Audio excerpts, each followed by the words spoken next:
मेरा नाम दीपा है। आज शायद मुझे मेरे उन कर्मों की सज़ा मिल रही थी, जो मैंने कई सालों पहले किए थे। किसी का दिल दुखाया था, किसी की इज्जत को रौंदकर मैं अपनी ज़िंदगी बनाने के लिए घर से भाग आई थी। शायद वो सब मुझे कोसते रह गए थे और उन सब की आह मुझे इस तरह लगी कि आज मैं अपनी ज़िंदगी में सुकून पाने के लिए तरस रही हूँ। ज़िंदगी और मौत के बीच की लकीर बहुत पतली होती है। कभी-कभी शरीर, जिसे हम अपना सबसे बड़ा सहारा मानते हैं, वही हमें इस लकीर के पास धकेल देता है। आज की कहानी मेरी है, दीपा शर्मा की, जो एक छोटे से घर की रहने वाली मासूम सी लड़की शुभम नाम के लड़के की मोहब्बत में पड़कर अपना सब कुछ बर्बाद कर बैठी थी और आज उसी के बच्चे की माँ बनने वाली थी। मेरा पति भोपाल के रेलवे स्टेशन पर मुझे किसी भारी सामान की तरह फेंक रहा था, सिर्फ इसीलिए कि मेरी वजह से उसकी और उसकी नई गर्लफ्रेंड की बिजनेस मीटिंग लेट हो रही थी। मैं वहां खून से लिथड़ी हुई रेलवे स्टेशन की जमीन पर पड़ी थी। वो मुझे अकेला छोड़कर अपनी यात्रा पर निकल गया। उसे लगा था कि उसकी पत्नी हमेशा की तरह कमजोर होगी और उसके कदमों की धूल बनी रहेगी, लेकिन उसे पता नहीं था कि ठीक एक हफ्ते बाद उसकी पत्नी उसे एक ऐसा तोहफा देने वाली है जो उसकी आत्मा को नर्क में धकेल देगा। भोपाल जंक्शन रेलवे स्टेशन का वो दोपहर का समय था। तेज की धूप हो रही थी, जो किसी की भी खाल को जलाकर राख कर दे। अंदर स्टेशन पर हजारों लोगों की भीड़ के बीच मेरा एक एक कदम बहुत मुश्किल से उठ रहा था। मैंने अपने बाएं हाथ से अपने 8 महीने के गर्भ को मदद दी हुई थी और दाएं हाथ से एक बहुत भारी बैग पकड़कर चल रही थी, जिसकी वजह से मेरे लिए चलना दुश्वार हो रहा था। ऐसी कंडीशन में इतना ज्यादा वजन उठाना मेरे लिए ठीक नहीं था। मेरे माथे से पसीना बहकर मेरे गले के मंगलसूत्र को भिगो रहा था और मेरी सांसें फूल रही थी। अचानक मेरे पेट में ऐसा दर्द उठा कि मुझे वहीं पर रुकना पड़ गया। मेरा पति अपनी दोस्त और उसकी गर्लफ्रेंड कृतिका के साथ वहां मौजूद था। मेरे पति शुभम ने मुझे पलटकर देखा। उनके चेहरे पर ऐसी झुंझलाहट थी, जैसे मैं उनकी पत्नी नहीं बल्कि उनकी कोई नौकरानी हूँ, जिसने उनका बहुत बड़ा नुकसान कर दिया हो। उन्होंने एक महंगा डिजाइनर सूट पहना हुआ था और उनके दूसरे हाथ में छोटा सा चमड़े का ब्रीफकेस था। उनके बगल में एक जवान लड़की खड़ी हुई थी। वो लड़की कोई और नहीं, उनकी गर्लफ्रेंड थी, जिसके बारे में उन्होंने मुझे शादी से पहले नहीं बताया था। वो कृतिका के साथ ही इस बिजनेस मीटिंग के लिए भोपाल से नई दिल्ली जा रहे थे, लेकिन जब मुझे पता चला कि वो पूरे 1 महीने के लिए जा रहे हैं, तब मैं बेचैन हो गई थी। मेरी प्रेगनेंसी का लास्ट मंथ चल रहा था। ऐसी कंडीशन में तो पति को अपनी पत्नी का साथ देना चाहिए, उसके साथ होना चाहिए। वैसे भी मेरा अपना कोई मेरे करीब नहीं था। मैं उनके बिना कैसे इतनी बड़ी सिचुएशन को फेस करती, इसलिए उनसे कहने लगी कि आप प्लीज़ मत जाइए। वो मुझसे झगड़ा करने लगे और बोले, मेरा जाना बहुत ज़रूरी है। मैंने कहा, मेरी हालत बहुत ख़राब है, मेरी तबीयत कभी भी बिगड़ सकती है। उन्होंने कहा कि तुम पागल हो गई हो, तुम्हारी तबीयत के चक्कर में मैं अपना नुकसान कर लूं। मैंने कहा, प्लीज़ आप मेरे साथ ये जुल्म मत कीजिए। मैं उनके पैर पकड़कर खूब रोने लगी और रोते रोते मैंने उनको इतना मजबूर कर दिया कि वो अपनी बिजनेस मीटिंग तो कैंसिल नहीं कर पाए, लेकिन कहने लगे कि मैं लगभग 1 महीने तक वहाँ से आऊँगा। मैं इतना ज़रूर कर सकता हूँ कि तुम्हें वहाँ लेकर चलूँगा और तुम्हें अपने साथ नहीं रखूँगा, रेंट पर रूम लेकर तुम्हें वहाँ रख दूँगा। मैंने कहा, ठीक है। मैं इस कंडीशन में भी राज़ी हो गई थी, क्योंकि मेरे लिए इतना ही काफ़ी था कि वो मुझे अपने साथ लेकर जा रहे हैं, तो ज़रूर वहाँ मेरा हालचाल भी लेते रहेंगे।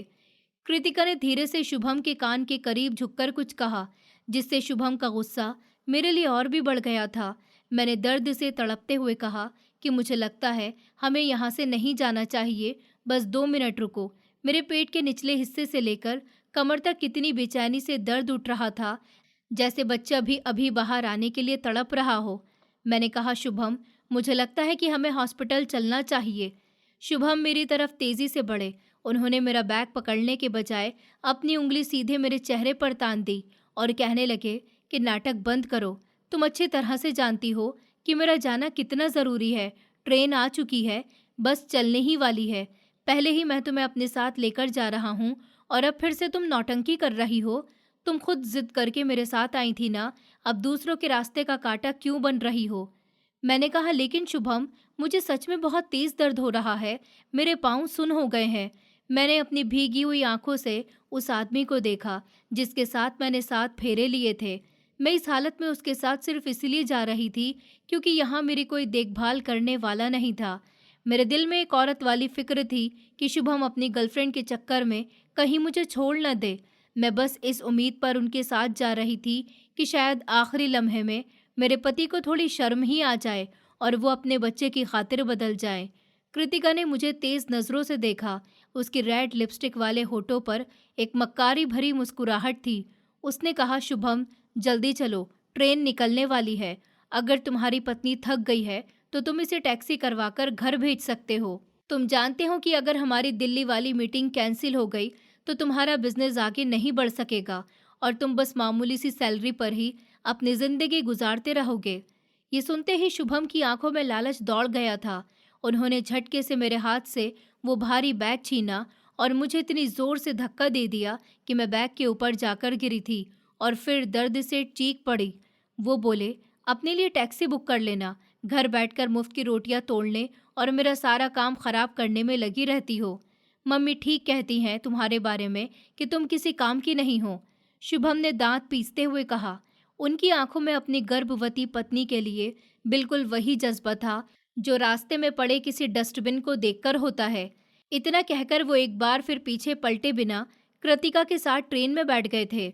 मैं उठने की कोशिश कर रही थी, उनको रोकने की कोशिश कर रही थी, लेकिन कुछ ही मिनट के बाद ट्रेन चल पड़ी थी। कोई मुझे उठाने वाला नहीं था। आसपास से गुजरने वाले लोग पलट पलट कर मुझे देख रहे थे और आपस में चर्चा कर रहे थे। एक ऐसी शर्मिंदगी मेरे गले तक आ गई थी जिसके बारे में मैंने सपने में भी नहीं सोचा था। मेरे दिल के टूटने की आवाज़ अभी आंसुओं में बदली भी नहीं थी कि अचानक पेट के निचले हिस्से में इतना जानलेवा दर्द हुआ जैसे किसी ने तलवार घोंप दी हो। ये कोई मामूली दर्द नहीं था। उस दर्द में मुझे ज़मीन आसमान एक होता हुआ दिखाई दे रहा था। मेरे पास खड़ी एक औरत ने घबराकर कहा, क्या हुआ बहन, क्या तुम्हारा बच्चा होने वाला है? मैं इस गम में ज़मीन पर पड़ी घुटनों के बल गिरी हुई थी। मेरे आगे अब सब कुछ धुंधला होने लगा था। आसपास का शोर मेरे कानों में अजीब सी गूंज बन चुका था। जिंदगी और मौत के बीच इस डरावने मोड़ पर एक माँ की ममता ने मुझे हिम्मत दी थी। मैंने कांपते हाथों से अपने पर्स से मोबाइल निकाला और अपनी ठंडी पड़ चुकी उंगलियों से वही नंबर डायल किया जिस पर मुझे सबसे ज्यादा भरोसा था।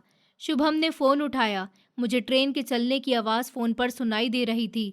मैंने हाँफते हुए अपने पति से कहा, शुभम, मुझे बचा लो, मेरी डिलीवरी होने वाली है, मेरी कंडीशन बहुत ख़राब है, मुझे बहुत ब्लीडिंग हो रही है, बहुत ज़्यादा दर्द हो रहा है। मेरे आंसू मेरे पसीने में खो चुके थे। फ़ोन के उस पार एक लम्हे का सन्नाटा छाया रहा। फिर एक बहुत कड़वी और जहरीली हंसी की आवाज़ आई।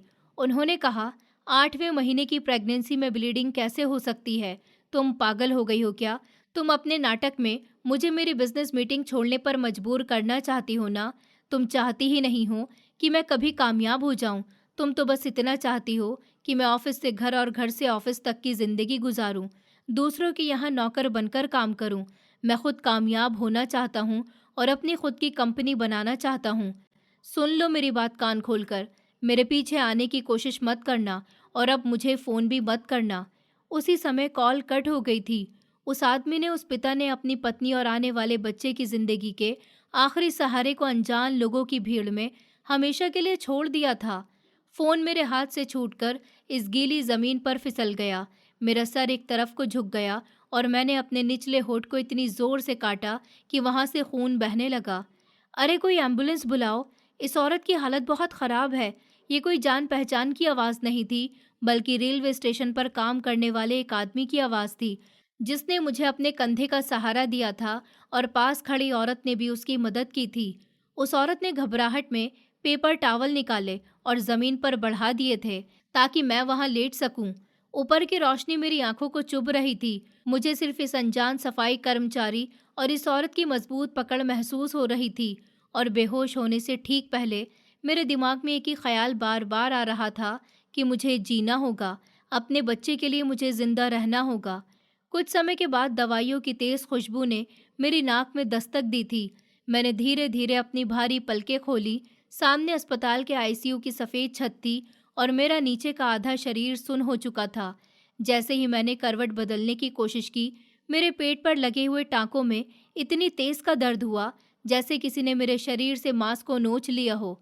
मैं तो होश में आ गई थी, लेकिन मेरे बराबर में एक ऐसी इंसान खड़ी हुई थी जो मेरी ऐसी हालत पर बहुत अफसोस कर रही थी।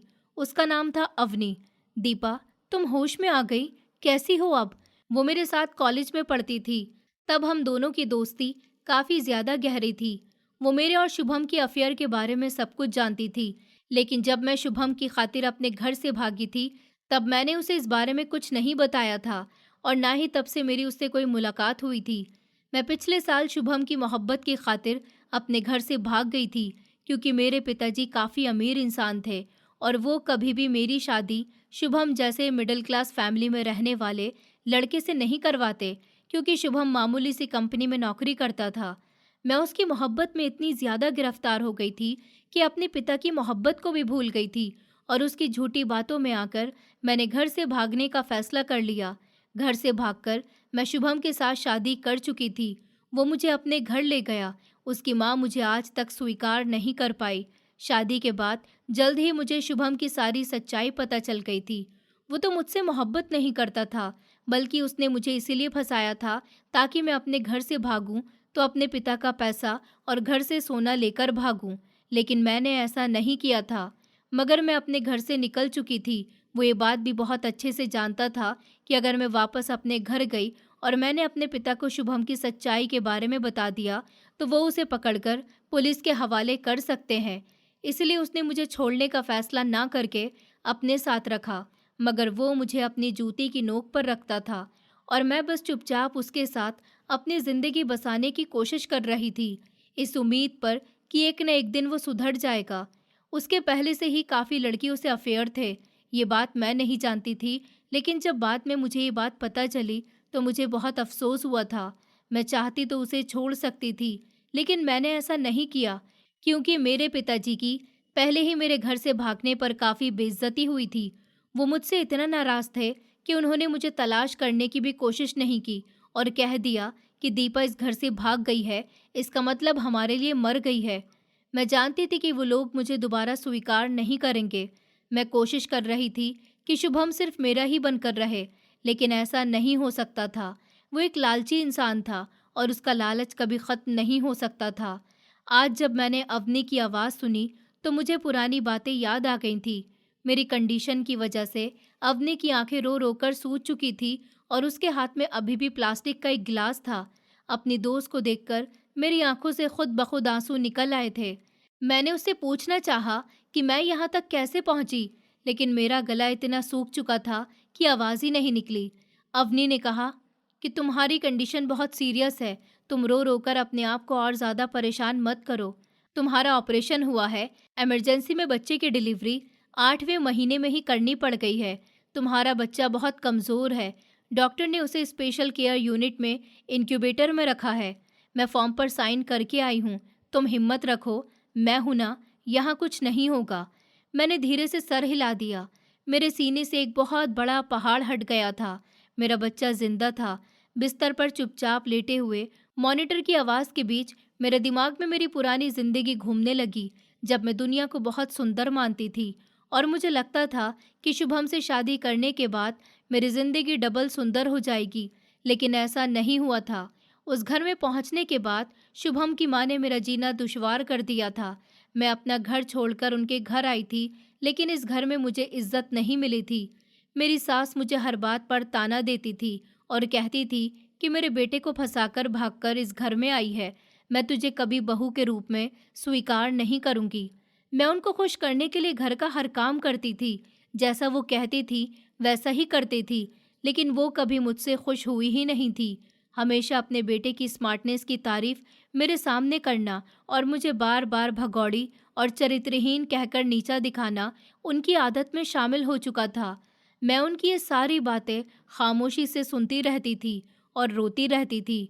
मेरे अंदर कभी इतनी हिम्मत ही नहीं आई थी कि मैं उनसे कह सकूं कि आपका बेटा भी तो मुझसे मोहब्बत करता था और चरित्रहीन तो वो भी है। उसने मुझसे मोहब्बत का झूठा नाटक किया और खुद आज भी कई सारी लड़कियों की अफेयर में है। मगर मैं जानती थी कि मेरा कुछ भी कहना मेरे लिए मुसीबत पैदा कर सकता है, क्योंकि शादी के दूसरे दिन ही जब मैंने शुभम के मोबाइल पर उसकी गर्लफ्रेंड के मैसेजेस देखे और उससे शिकायत की, उससे पूछा कि ये लड़की कौन है जो तुम्हें मोहब्बत भरे मैसेज भेज रही है, तो उसने डायरेक्ट मेरी आंखों में आंखें डालकर कहा कि ये मेरी गर्लफ्रेंड है और आइंदा मेरे फ़ोन को चेक मत करना। मैंने भी बेझिझक कह दिया कि मैं भी तुम्हारी पत्नी हूँ, मैं ये सब बर्दाश्त नहीं करूँगी। बस तब से ही शुभम ने मुझ पर हाथ उठाना शुरू कर दिया था। उसका कहना था कि मेरी पत्नी हो तो मेरे घर में खामोशी से रहो, अगर मेरी लाइफ में इंटरफेयर करने की कोशिश की तो जान से मार दूंगा। घर छोड़ कर आई हो, अब कभी अपने घर भी नहीं जा पाओगी, इसलिए यहाँ अपना मुंह बंद करो और 2 वक्त की रोटी खाकर अपनी ज़िंदगी गुजारती रहो, ज़्यादा नाटक करने की ज़रूरत नहीं है। बस तब से ही मैं खामोशी से सब कुछ सहती रहती थी। मुझे नहीं पता था कि जिससे मैं मोहब्बत करती हूँ उस पर अंधविश्वास करना मुझे इतना भारी पड़ सकता है। मेरी सास कहती थी कि देखो, मेरा बेटा कितना परेशान रहता है, हमेशा अपनी नौकरी को लेकर। उसने तो मुझे बताया था कि जिस लड़की से वो शादी करने जा रहा है, वो बहुत ही अमीर है, साथ में बहुत सारा दहेज और सोना लेकर आएगी। लेकिन तू तो घर से भाग आई, ऊपर से खाली हाथ, कुछ लेकर भी नहीं आई। मेरा बेटा तेरे चक्कर में कंगाल हो गया और अब तू चाहती है कि वो किसी और लड़की के भी पीछे न जाए। चुपचाप घर में पड़ी रह। अगर तू अमीर बाप की बेटी ना होती तो मैं तुझे कब की घर से निकाल चुकी होती। वक्त गुजरता गया और मैं गर्भवती हो गई थी। मेरे साथ इस घर में बहुत जुल्म हुए थे। सास ने भी हमेशा ताने दिए थे और पति ने भी हाथ उठाया था, वो पति जिससे मैं बहुत मोहब्बत करती थी। ये सब कुछ मेरे भोलेपन पर एक जोरदार थप्पड़ था।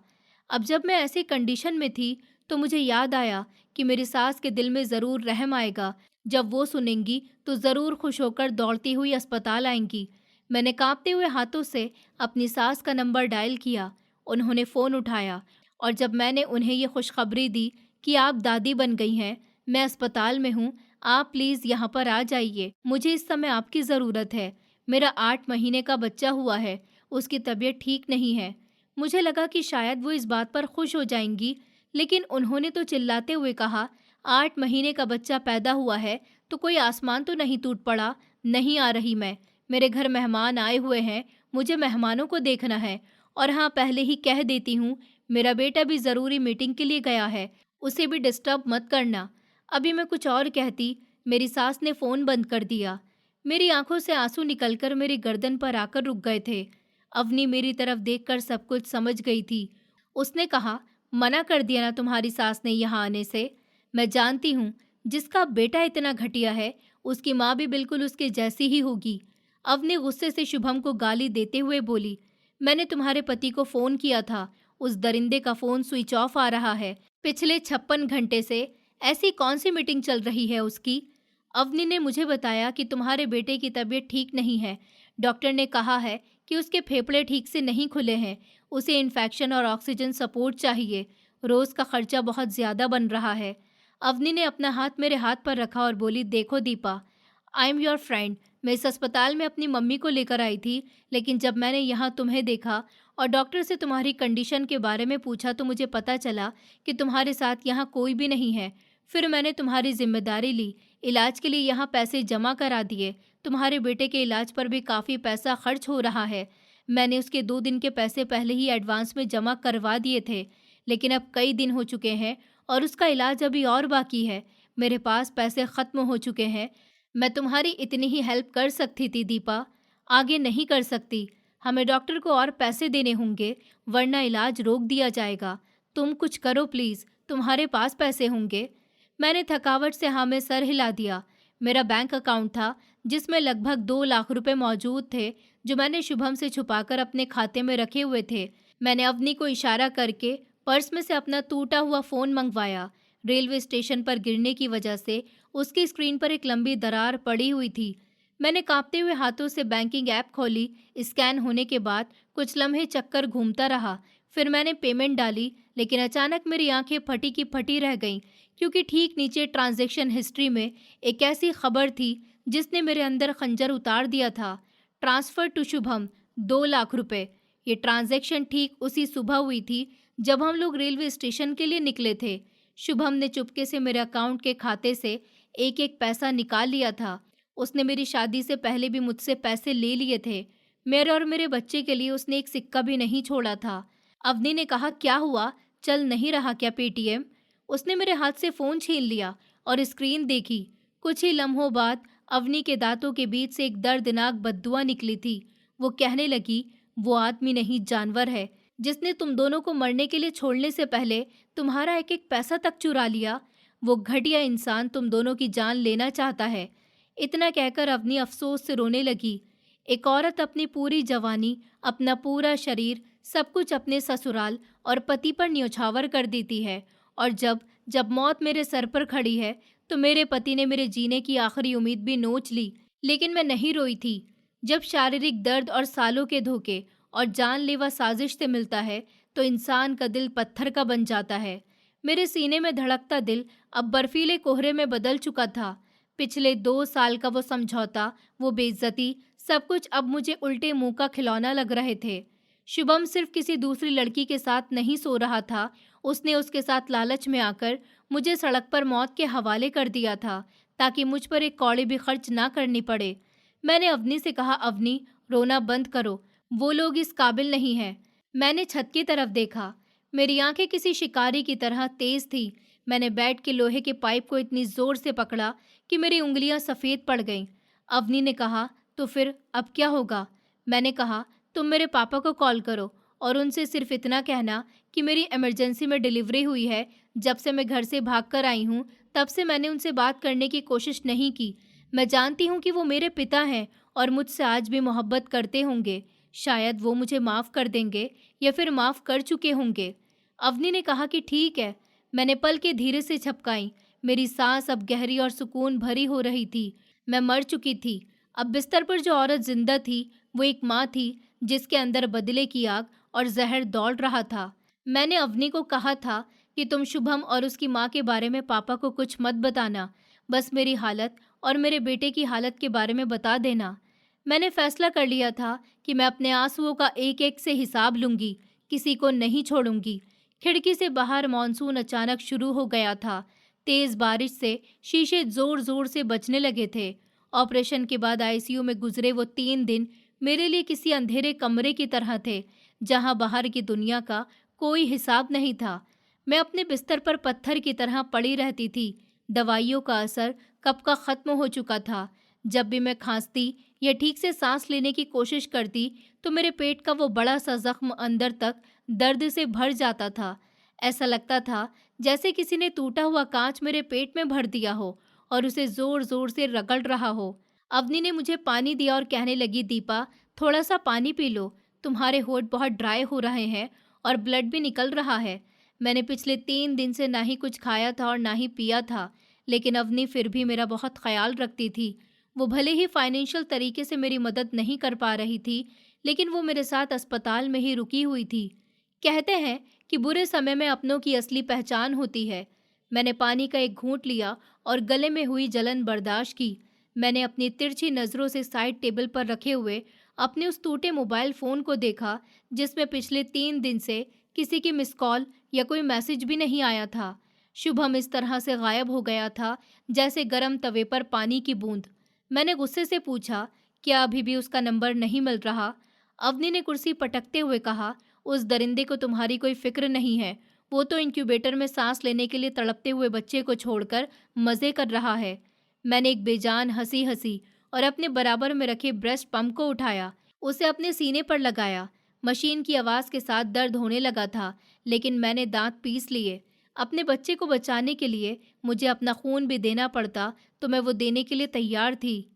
हिंदुस्तानी औरत जब शादी करती है तो वो एक चूहे की तरह होती है, जो डरता है और दब जाता है, लेकिन मैं तो बुरी तरह हार चुकी थी। उस रात जब थकावट से अवनी सो गई तो मैंने दबे कदमों से अपना फ़ोन उठाया। मैंने डेटा ऑन किया और खामोशी से शुभम का नंबर मिलाया, जो अभी भी आउट ऑफ रीच बता रहा था। लेकिन मैंने सोशल मीडिया पर कृतिका का नाम तलाश किया। कृतिका का अकाउंट बंद नहीं था। सबसे ऊपर एक फ़ोटो थी जो लगभग 2 घंटे पहले पोस्ट की गई थी। उसके नीचे कैप्शन में लिखा हुआ था, एक ब्यूटीफुल बिजनेस ट्रिप जो मोहब्बत और सुकून से भरी है। Thank you Shubh, my love, मेरी ज़िंदगी में आने के लिए। वो दोनों किसी 5 स्टार होटल की बालकनी में खड़े थे, जिसके पीछे से समंदर और डूबता हुआ सूरज दिखाई दे रहा था। वो दोनों बहुत खुश थे। कृतिका भी मेरी तरह ही अमीर बाप की बेटी थी और शुभम का करियर बनाने के लिए वो उसकी हेल्प कर रही थी। मैं शुभम का करियर नहीं बना पाई थी, इसलिए उससे दूर हो गई।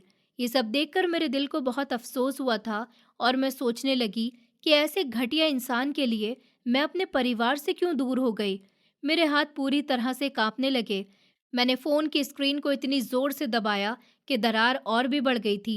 क्यों मैंने ऐसे इंसान पर भरोसा किया जो मेरे लायक ही नहीं था। लेकिन फिर भी मैं उसकी ज़िंदगी में चली आई। मैंने आंखें बंद कर ली थी।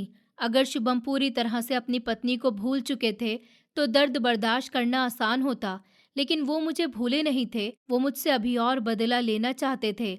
मैं जानती थी कि वो मुझे बच्चे के जन्म के बाद इस्तेमाल करने वाले हैं, क्योंकि उन्होंने मुझे कई बार कहा था मैं अपने माता पिता के पास जाकर उनसे माफ़ी मांगूं और उनसे पहले जैसे संबंध बनाकर पैसों की डिमांड करूं या फिर अपने पति को बिजनेस करा दूं। लेकिन मैं कभी उसकी इस बात पर राज़ी नहीं हुई थी और हर बार उसे इनकार करती रही थी। तभी तो मैं हर दिन उसके जुल्म का शिकार बनती थी। अभी वो मेरे बच्चे को और मुझे मोहरा बनाकर मेरे घरवालों के पास पेश करने की कोशिश करेगा और कहेगा कि बच्चे के साथ अपने मायके जा, उन लोगों को रहम आएगा और तुम्हें अपना लेंगे। मैंने सोच लिया था कि मैं एक बार तो इस इंसान की बातों में आ चुकी हूँ, अब आइंदा कभी नहीं आऊंगी। क्योंकि शुभम तो एक ऐसा इंसान था जिसका लालच जीते जी तो कभी खत्म नहीं हो सकता था। वो जानता था कि उसकी पत्नी तड़प रही है, लेकिन उसने फिर भी दौलत और चाहत को चुना। सबसे घटिया इंसान वही होता है जो लापरवाही नहीं बल्कि जानबूझकर अपनों का गला घोट दे, सिर्फ ये सोच करके सामने वाला तो दबा हुआ है। उसे यही लगता था कि मैं जिस तरह पिछले 2 साल से घुट घुट कर जी रही थी, आगे भी जीती रहूंगी। वो मेरे साथ जो चाहे करता रहेगा और मैं खामोश रहूंगी। मेरी आंखों में एक आंसू टपका। ये एक आखिरी आंसू था। रोने वाली औरत उम्मीद में होती है, लेकिन जब आंसू सूख जाए तो समझ लीजिए सब खत्म हो जाता है। मैंने अपनी पलकें खोली। अब उनमें कोई डर या लाचारी नहीं थी, सिर्फ एक ठंडी बर्फीली चट्टान जैसा इरादा था। मैंने जल्दी से उस तस्वीर का स्क्रीनशॉट लिया और पूरी प्रोफाइल सेव कर ली। मैंने अपने मोबाइल के नोट्स खोले और अस्पताल के एक बिल की डिटेल लिखने शुरू कर दी जो अभी तक अवनी भर रही थी। मैं सारी रात जागती रही। मैं अब अपने पति के लड़ने का इंतजार नहीं कर रही थी। मैं इस इंतजार में थी कि कब मैं अपने हाथों से इस घटिया रिश्ते को खत्म करूं। चौथे दिन सुबह का आसमान और भी डरावना हो गया था। अस्पताल के दरवाजे का हैंडल घूमा और खुलते ही आवाज आई जिसने मेरी टूटी हुई नींद को जगा दिया था। मैंने मुड़कर देखा, दरवाजे पर एक बूढ़ा आदमी खड़ा था जिसके बाल आधे से ज्यादा सफेद थे। वो एक सिंपल शर्ट पहने हुए थे और उनके कंधे झुके हुए थे, लेकिन उनके चेहरे की झुर्रियां उनकी कठोर जिंदगी दिखा रही थी। पापा। मेरे होठों से ये शब्द निकलते ही अटक गया। रात भर मैंने जो पत्थर की तरह खुद को मजबूत किया था, वो अपने पिता की आंखों में छुपे हुए दर्द को देखकर एक ही लम्हे में चूर चूर हो गया था। मैंने अपने वो हाथ आगे किए जिन पर सुइयों के निशान थे। मैं फूट फूट कर रोने लगी। मैंने अपने दोनों हाथ उनके आगे जोड़ दिए और सिर्फ यही कहा, पापा मुझे माफ़ कर दीजिए, मुझे माफ़ कर दीजिए। मुझे आपका दिल दुखाने की, आपकी इज्जत रौंदने की सज़ा मिल गई है। मैंने आपकी इज्जत को नीलाम कर दिया था। पापा की आंखें और उनके कांपते हुए होठ भी सब कुछ बयां कर रहे थे। उन्होंने जल्दी से मेरे करीब आकर मेरे हाथ पकड़ लिया और कहने लगे, इस अस्पताल के बिस्तर पर अकेली जान देना चाहती थी क्या मेरी बेटी? अगर अवनी ने मुझे फ़ोन नहीं किया होता और तुम्हारे बारे में नहीं बताया होता तो शायद अभी भी मेरा दिल तुम्हारी तरफ से पत्थर बना रहता। मैंने तुम्हें माफ़ कर दिया, मगर ये तो बताओ तुम्हारी ये हालत कैसे हुई? मैंने पापा को शुभम के बारे में सब कुछ बता दिया, जिसे सुनकर पापा कहने लगे, बेटी मैंने तुम्हें कितना समझाया था कि वो लड़का लालची है, उसकी बातों में मत आओ, मगर तुम उसकी खातिर घर से भाग गईं। तुम उसके प्यार में अंधी हो गई थी। तुम्हें अपनी गलती का एहसास तो हुआ, लेकिन अभी देर नहीं हुई है। मैंने तुम्हें माफ़ कर दिया। तुम्हारा बच्चा कहाँ है? मैं उससे मिलना चाहता हूँ। मैंने पापा को बताया कि उसकी तबीयत ठीक नहीं है और उसके इलाज के लिए भी मेरे पास पैसे नहीं हैं। पापा ने मुझे तसल्ली दी और कहा, अब सब कुछ ठीक हो जाएगा। मैं सब ठीक कर दूंगा बेटी, लेकिन मुझसे वादा करो कि आइंदा उस घटिया इंसान के बारे में तुम सोचोगी भी नहीं और जैसा मैं कहूँगा तुम्हें वैसा ही करना पड़ेगा। पापा की बात सुनकर मैंने कहा था कि ठीक है पापा, जैसा आप कहोगे। आपकी बेटी अब बिल्कुल वैसा ही करेगी। मेरी नज़र उठी और मैंने देखा कि पापा के बिल्कुल पीछे कोई दूसरा इंसान नहीं, बल्कि लंबे चौड़े शरीर वाला आलेख खड़ा हुआ था। आलेख ने अंदर आकर बहुत ही आराम से दरवाज़ा बंद कर दिया था। उसने मुझे देखा तो उसके चेहरे पर लाचारी साफ नज़र आ रही थी, मगर मैं उसे शर्मिंदगी की नज़र से देख रही थी। आलेख वही इंसान था जिसके साथ मेरे पापा मेरी शादी करवा देना चाहते थे। वो उनकी कंपनी में काम करता था। कोई ज़्यादा अमीर इंसान तो नहीं था, लेकिन बहुत ही शरीफ और ईमानदार लड़का था। मेरे पापा को उसकी शराफत और ईमानदारी पसंद आई थी, तभी तो उन्होंने उसे मेरे लिए पसंद किया था। क्योंकि मेरे पिता दौलत से ज़्यादा मेहनती और शरीफ इंसान की कदर करते थे। उन्हें लगता था कि दौलत तो कोई भी इंसान कमा सकता है, लेकिन जो इंसान मेहनत से पैसा कमाए, असली शरीफ इंसान वही होता है। आलेख का इस दुनिया में कोई भी नहीं था। पापा एक तरह से उसे अपना बेटा मानते थे।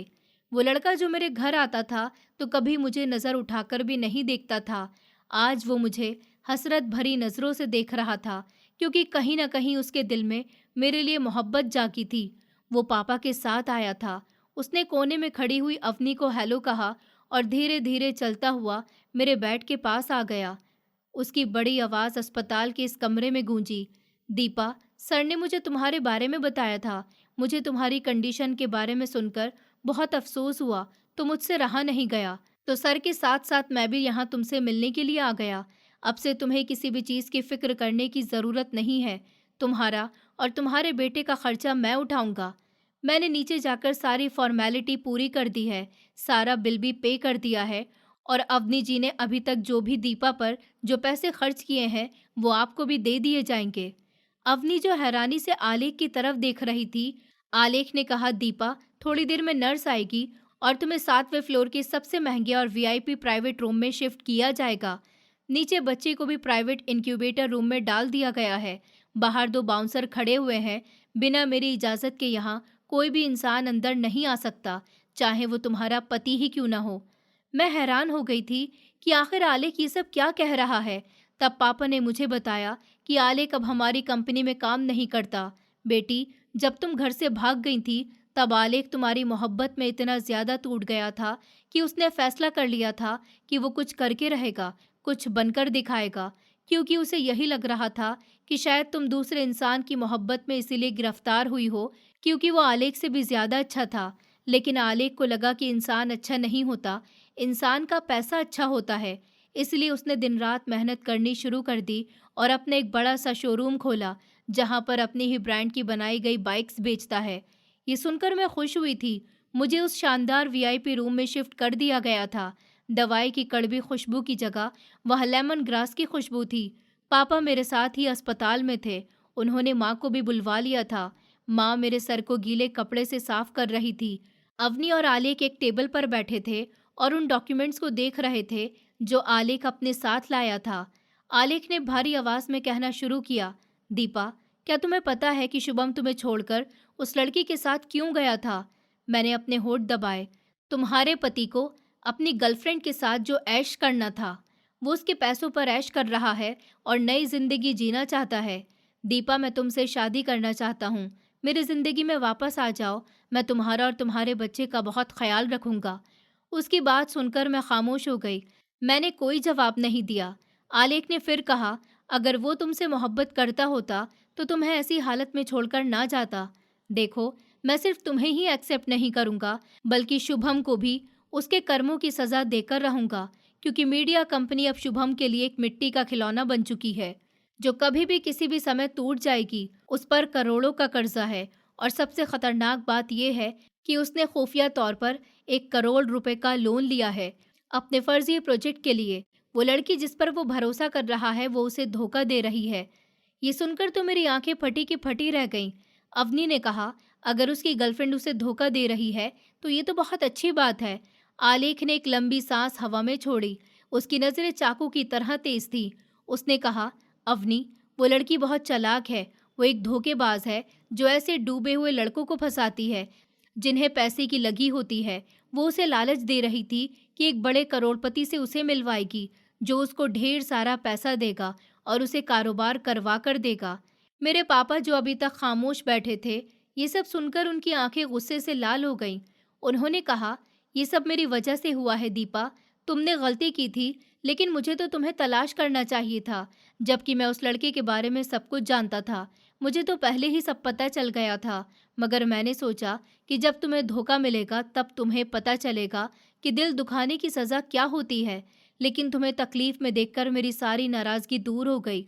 जिस दिन उसने तुम्हें रेलवे स्टेशन पर छोड़ा था, उससे एक दिन पहले वो मेरे पास आया था और मेरे पैर पकड़कर मुझे तुम्हारी कंडीशन के बारे में बता रहा था, ये कहकर कि तुम गर्भवती हो और उसके पास तुम्हारी डिलीवरी के लिए पैसे नहीं हैं। लेकिन मैंने उसे नौकरों से कहकर धक्का देकर घर से बाहर निकलवा दिया, क्योंकि ऐसे घटिया इंसान से मैं नफरत करता था जो मेरी बेटी को बहकाकर अपने साथ भगा ले गया। मैं जानता था कि वो कितना बड़ा झूठा है। वो कमीना ये सोचकर बैठा था कि जब तुम्हारा कोई बच्चा दुनिया में आएगा तो उस मासूम बच्चे की जान का वास्ता देकर वो मुझे ब्लैकमेल करेगा और मजबूर करेगा कि मैं उसे पैसे दे दूं, तुम्हें और अपनी बेटी को एक्सेप्ट कर लूं, उसके आगे झुक जाऊं। पापा की बातें सुनकर हकीकत में मेरे दिमाग पर उबलते हुए पानी की तरह हमला किया था। सारी कड़ियां एक एक करके आपस में जुड़ गई हैं। मैंने अपनी आंखें बंद कर ली थी। मुझे लगा कि दर्द की आखिरी हद देख ली है, लेकिन मैंने सोचा था कि गड्ढे के नीचे हमेशा नरक होता है। मेरा बच्चा जो मशीनों के सहारे सांस ले रहा था, उसके अपने पिता ने उसकी मौत की डील पहले ही तय कर रखी थी। आलेख धीरे से उठा और मेरे बेड के पास आकर खड़ा हो गया। उसने मेरी आंखों में देखकर कहा, 3 साल पहले मैंने तुम्हारा हाथ थामने की कोशिश की थी, लेकिन तुम मुझे छोड़कर चली गई थी। मैं चाहता था कि तुम अपनी मर्जी से अपनी बेहतर जिंदगी जी सको। मैं तुम्हारे जाने के बाद टूट गया था, लेकिन मैंने तुम्हारे जाने का अफसोस नहीं किया, क्योंकि मुझे लगता था कि तुमने जो भी फैसला किया अपनी खुशी के लिए किया। तुम खुश होगी, लेकिन आज देखो तुम्हारी क्या हालत हो गई है। आज के बाद तुम्हारी और तुम्हारे बेटे की हिफाजत मेरी जिम्मेदारी है। अगर तुम मुझे दोबारा से मौका दो और मुझ पर भरोसा करो, तो मैं तुम्हारी ज़िंदगी बदल सकता हूँ। मैं उस घटिया इंसान को छोड़ूंगा नहीं, उसको तो मैं मिट्टी में मिला दूंगा। ये मेरा तुमसे वादा है। आलेख का प्रोटेक्शन इतना मजबूत था कि इस समय कोई भी मामूली लड़की होती तो उसके सीने से लगकर रोने लग जाती, लेकिन मैंने ऐसा नहीं किया था। मैंने अपनी आंखें खोली। पिछले 3 दिन के इस दर्द ने मेरे अंदर का मोम जलाकर एक ठंडा नुकीला लोहा बना दिया था। नहीं, मैंने इनकार में सर हिला दिया। उस समय मेरी आवाज़ बहुत धीमी थी, लेकिन शीशे की तरह चुभने वाली थी। आपका बहुत बहुत शुक्रिया आलेख, लेकिन मेरी ज़िंदगी का जो ये कचरा है, उसे मैं अपने हाथों से साफ करूंगी। मैं नहीं चाहती कि आपके हाथ उस गंदे आदमी की वजह से मैले हो जाएं। आलेख एक लम्हे के लिए रुक गया था। उसने देखा कि जो नरम व्यवहार की लड़की पहले थी, उसकी आंखों में अब आग जल रही थी। अब वो एक बेचारी नहीं थी, वो एक माँ बन चुकी थी। और जब एक माँ को कुएं में धकेला जाता है, तो वो किसी शैतान से भी ज्यादा खतरनाक बनकर निकलती है।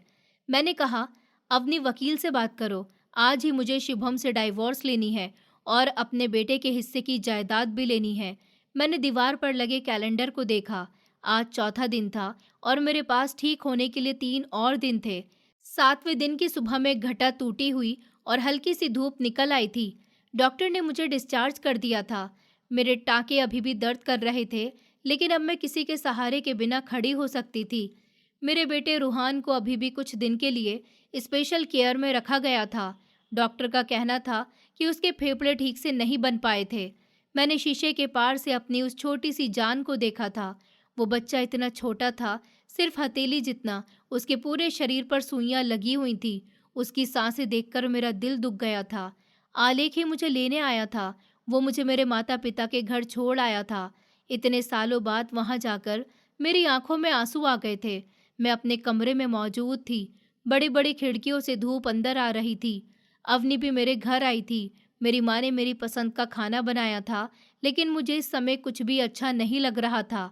आलेख ने ध्यान से बच्चे का छोटा बैग टेबल पर रखा और कहने लगा, तुम आराम से यहाँ रहो, कोई ज़रूरत हो तो नौकर हैं तुम्हारा ख्याल रखने के लिए। सबसे पहली ज़रूरत यह है कि तुम ठीक से खाओ, ताकि तुम सेहतमंद रहो। मैंने धीरे से सर हिला दिया। वो ठीक कह रहा था। मुझे अपने बच्चे की खातिर सेहतमंद होना था। मैंने आलेख से शादी के लिए कोई झूठी इज्जत की खातिर इनकार नहीं किया था। जब एक औरत मौत का मुंह देखकर वापस आती है, तो ये सब झूठे नाटक पीछे छूट जाते हैं। मुझे इस जंग में लड़ने के लिए सच में आराम की ज़रूरत थी। दोपहर का समय था, सब अपने अपने कमरे में थे। वकील के भेजे हुए सारे डॉक्यूमेंट्स मेरी टेबल पर रखे थे। एक तरफ तलाक के कागजात, पैसे चोरी करने के सबूत और उस रिजॉर्ट की ऐश वाली फोटो। ये सारी चीजें बारूद की तरह इकट्ठी थी। बस आग लगाने की देर थी। उस समय मेरा फोन जोर जोर से बजने लगा। स्क्रीन पर नाम चमक रहा था, शुभम। 10 दिन और 11 रातों का खेल खेलने और गायब रहने के बाद इस इंसान ने आखिरकार मुझे फोन किया था। मैंने उस चमकती हुई स्क्रीन को देखा। मेरे होठों पर बर्फीली और जहरीली हंसी तैर गई थी। मेरी आंखों में अब थोड़ा भी डर नहीं था। मैंने फोन उठाकर लाउड स्पीकर पर लगा दिया और कहा, हेलो। मेरी आवाज़ बिल्कुल सिंपल थी। दूसरी तरफ किसी गाड़ी का इंजन चलने की आवाज़ आ रही थी। शुभम की वही हुक्म चलाने वाली आवाज़ गूंजी। तुम्हारा दिमाग सड़ गया है क्या, जो इतनी देर में फ़ोन उठाया है? तुम्हारे बाप ने भी मेरा फ़ोन नहीं उठाया। तुम अपने पिता के पास जाती क्यों नहीं हो? क्या फिर से कोई नाटक शुरू कर दिया है? मेरे पास तुम्हारी इन फिजूल हरकतों के लिए टाइम नहीं है। समझ आई तुम्हें? शुभम कुछ भी सोचे समझे बिना बोले जा रहा था। उसने एक बार भी ये नहीं पूछा था कि बच्चा कैसा है, तुम्हारी तबीयत कैसी है। उसे लगता था कि रेलवे स्टेशन वाला हादसा मेरा एक नाटक था। मैंने जवाब में एक भी शब्द नहीं कहा था। शुभम को लगा था कि मैं डर गई हूँ, तो वो और भी तेज गुस्से में बोला, सुनो मेरी बात। मैं अपने बिजनेस के लिए दिन रात एक कर रहा हूँ। आज शाम मैं अपने शहर वापस आ रहा हूँ और रात को मैंने अपने सबसे वीआईपी क्लाइंट को डिनर पर बुलाया है। घर की अच्छे से साफ सफाई कर देना और अच्छे कपड़े पहनकर तैयार हो जाना और खाना भी बना लेना। याद रहे, खाना अच्छा होना चाहिए और टेस्टी बनना चाहिए। अगर इस मीटिंग में कोई भी गलती हुई तो मैं तुम्हें छोड़ूंगा नहीं। मुझे कुछ भी करके पैसा कमाना है। मेरी इज्जत का सवाल है। सब कुछ ठीक से कर लेना। मैंने एक लंबी सांस ली। आज मेरा सीना हल्का था। पिछले कई दिनों की घुटन धुएं की तरह उड़ गई थी। मैंने धीमी आवाज में कहा कि मैं तुम्हारी कोई बात नहीं मानूंगी। मैं खाना भी नहीं बनाऊंगी। शुभम चिल्लाया और कहने लगा कि तुम्हारी हिम्मत कैसे हुई मुझे इनकार करने की? अपनी औकात में रहो, वरना तुम्हारे बाप के पास छोड़ आऊंगा। मैंने मुस्कुराते हुए कहा, नहीं, तुम्हें ऐसा करने की भी ज़रूरत नहीं है, क्योंकि मैं खुद चलकर अपने पिता के पास आ गई हूँ और जल्द ही शादी भी करने वाली हूँ। ये झूठ और तेज शब्द शुभम के कानों में बारूद की तरह फटे थे। फोन पर ऐसी आवाज़ आई जैसे शुभम ने गाड़ी को अचानक रोक दिया हो। तुम पागल हो गई हो क्या? तुम अपने पिता के घर आ गई हो और शादी भी कर ली है? ये क्या बकवास है? मैंने उसे सफाई देना ठीक नहीं समझा और आराम से कॉल काट दी। फिर मैंने शुभम के चैट बॉक्स में उसे वो फोटो सेंड की जो मैंने तैयार की हुई थी। पहले फोटो उस नन्हे बच्चे रूहान की थी जो इनक्यूबेटर में जिंदगी और मौत के बीच झूल रहा था। दूसरी फोटो अस्पताल के डिस्चार्ज समरी और एफआईआर की थी, जिसमें साफ लिखा हुआ था कि पत्नी को रेलवे स्टेशन पर लेबर पेन में तड़पता हुआ छोड़ गया था और पत्नी के खाते से धोखे से रकम निकाली गई। और तीसरी तस्वीर तलाक के कानूनी कागजात की थी, जिस पर मेरे साइन थे और नीचे जायदाद और बैंक खाते की लिखत थी। भेजने के बाद मैंने शुभम का नंबर हमेशा हमेशा के लिए ब्लॉक कर दिया था। कुछ ही देर के बाद शुभम ने पागलों की तरह बिहेव करना शुरू कर दिया था, लेकिन मैंने कोई जवाब नहीं दिया। फिर मैंने आलेख को ये सब बताया और आलेख से पूछा, आलेख, आज रात जो नया मेहमान शुभम के घर आ रहा है वो तुम ही हो ना? आलेख ने खड़े होकर अपनी जेबों में हाथ डाले और मेरी तरफ मुस्कुराहट से कहा कि हाँ, और आज रात शुभम को अच्छी तरह से समझ आ जाएगा। तुम्हारी आंख के गिरे हुए आंसू की कीमत उसके परिवार की कई नस्लें चुकाएंगी। शुभम यहाँ पहुँचते ही सबसे पहले अस्पताल गया जहाँ मैं एडमिट थी। उसने वहाँ पार्किंग में अपनी गाड़ी तिरछी घुसा दी। उसकी टाई खुली हुई थी और उसकी महंगी शर्ट पर मिट्टी लगी हुई थी। वो हाँफता हुआ अस्पताल के अंदर गया और उसने वहाँ पर मेरे बारे में जानकारी ली। दीपा शर्मा कहाँ है? उसने टेबल पर मुक्का मार कर पूछा। रिसेप्शनिस्ट ने कहा कि सर, पेशेंट तो कल दोपहर डिस्चार्ज हो चुकी है। उसने कहा, तुम्हारा दिमाग खराब है क्या? मेरा बच्चा इंक्यूबेटर में था। लेकिन रिसेप्शनिस्ट ने उसे बताया कि उनकी फैमिली वालों ने उन्हें बहुत ही बड़े प्राइवेट अस्पताल में शिफ्ट कर दिया। ये सुनकर तो शुभम का दिमाग चकरा गया था। फिर वो सीधा मेरे पापा के घर पहुंचा। अंदर घुसते ही उसने देखा कि मैं दरवाजे पर ही खड़ी हुई थी और मेरे साथ आलेख भी खड़ा हुआ था। उसने देखते ही मुझे पूछा, ये क्या है दीपा? तुम मेरा बेटा लेकर भागने की कोशिश कर रही हो? कहाँ है मेरा बेटा? मेरे पापा भी दरवाजे पर आ गए थे। उन्होंने चिल्लाकर कहा कि इस घर में तुम्हारे जैसे इंसान की ज़रूरत नहीं है, निकल जाओ यहाँ से। शुभम ने गुस्से से आलेख की तरफ हाथ बढ़ाया, ये कहते हुए कि ये घटिया इंसान कौन है जो तुम्हारे बराबर में खड़ा हुआ है। लेकिन आलेख ने उसकी कलाई मरोड़ दी। शुभम के घुटने जमीन पर टिक गए। आलेख ने उसे छोड़कर अपना रुमाल निकाला और कहा, किसी पर हाथ उठाने से पहले अपनी हैसियत और सामने वाले का चेहरा देख लिया करो। शुभम ने जब आलेख को ध्यान से देखा तो उसकी जान निकल गई। आलेख साहब, ये वही अमीर इंसान था जिसके आगे शुभम गिड़गिड़ाने वाला था। आलेख ने एक रेड स्टाम्प वाला पेपर उसके मुंह के सामने फेंक दिया, जिसमें लिखा हुआ था कि उसकी कंपनी की सारी फंडिंग कैंसिल कर दी गई है। वो जो अपनी नई कंपनी फंड के बेस पर शुरू करने वाला था, वो सब कुछ कैंसिल हो गया था। वो गिड़गिड़ाया कि नहीं सर, प्लीज़ सर, मेरे साथ ऐसा मत कीजिए। मैंने अपना घर भी इस कंपनी के लिए दांव पर लगा दिया है। मैं जिस लड़की के साथ दिल्ली गया था, उसने मुझे धोखा दिया। उसने वहाँ मेरी किसी भी बड़े आदमी से मीटिंग नहीं करवाई, बल्कि जो पैसे मैं साथ लेकर गया था, वो भी चुरा कर भाग गई। मैंने उसे तलाश करने की बहुत कोशिश की, लेकिन मैं उसके हाथों बेवकूफ़ बन गया। अब मैं बहुत परेशान हूँ।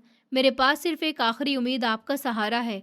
आलेख ने ठंडे अंदाज में कहा, वो आदमी जो अपनी 8 महीने की गर्भवती पत्नी को रेलवे स्टेशन पर कुत्तों की तरह छोड़कर ऐश करने चला गया, जिसने अपने सगे बच्चे और पत्नी के अस्पताल के खर्चे के पैसे भी चुरा लिए, वो किसी का नहीं हो सकता। तुम मेरे जूते छूने के काबिल भी नहीं हो। फिर आलेख ने कहा कि मैं और दीपा शादी कर रहे हैं। तुम्हारे बेटे की जिम्मेदारी कानूनी तौर पर मैंने ले ली है, और अगर तुम्हारा कोई भी साया इन दोनों पर पड़ा तो मैं तुम्हारी जान ले लूंगा और किसी को तुम्हारी लाश तक नहीं मिलेगी। शुभम ने रेंगते हुए आलेख के पांव पकड़ने की कोशिश की और कहा कि मुझे माफ़ कर दो सर, मैं आइंदा ऐसा नहीं करूँगा। फिर वो मेरी तरफ देखकर कहने लगा, दीपा प्लीज़ मुझे बचा लो, मैं फंस गया था। मैं कृतिका की बातों में आ गया था, उसने मुझे फंसा लिया था, लेकिन मैं पीछे हट गई और कहने लगी कि निकल जाओ मेरी ज़िंदगी से और मेरे बच्चे के आसपास भी कभी नज़र मत आना। न मैं तुम्हारी पत्नी हूँ, न वो तुम्हारा बच्चा है।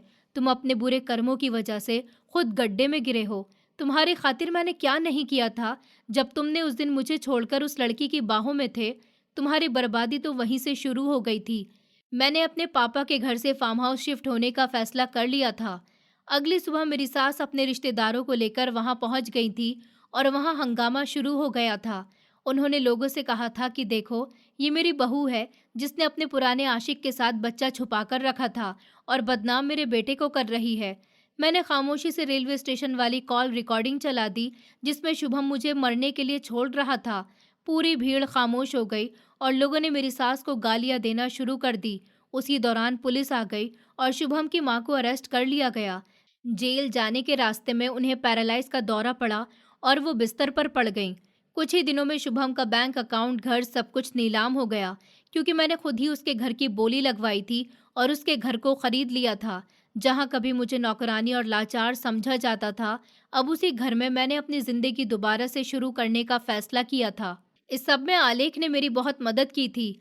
मैंने आलेख से शादी का प्रपोजल एक्सेप्ट कर लिया और 1 साल बाद हमारा रूहान मेरी और आलेख की गोद में खेल रहा था और गली के कचरे में एक भिखारी अपना मुंह छुपाकर हमें देख रहा था। जिसे वो कचरा समझता था, वो आज मोती बनकर चमक रही थी। औरत अपनी जिंदगी में कभी भी झूठे घमंड के आगे नहीं झुकती। अपने आंसू और अपनी ताकत के आगे वो अपनी किस्मत को बदल लेती है। जब इंसान खुद अपने हक के लिए लड़ता है, तब ऊपर वाला भी उसका साथ देता है। दोस्तों, उम्मीद करती हूँ आपको हमारी कहानी पसंद आई होगी। कहानी पसंद आई है तो वीडियो को लाइक करें, चैनल पर नए हैं तो चैनल को सब्सक्राइब करें और हाँ, नोटिफिकेशन बेल को ज़रूर दबाएं ताकि अगली अपडेट सबसे पहले आपको मिले।